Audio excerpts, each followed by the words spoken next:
आणि 60 वर्ष सरकारने काहीतरी कायदा करावा, अपघात किंवा पेन्शन योजना, एवढ्या आमच्या मागण्या आहेत. आणि घरकामगारच्या महिला आहेत त्यांना घराची काहीतरी सोय करावी, जेणेकरून आमच्या महिला 500 रुपये तर ते ह्याच्यामधून भरतील. पण कमीत कमी 10 बाय 10 छोटंसं घर दिलं त्यांच्या नावावर तर त्या खुशीमध्ये राहतील.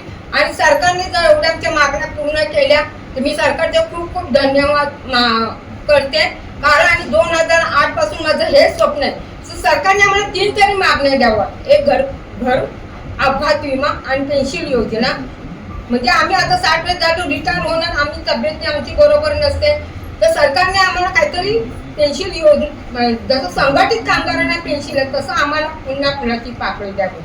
आणि विधवांना, जे परिपक्व आहेत, ज्येष्ठ नागरिकांना, त्यांना काहीतरी थोडी मदत करावी.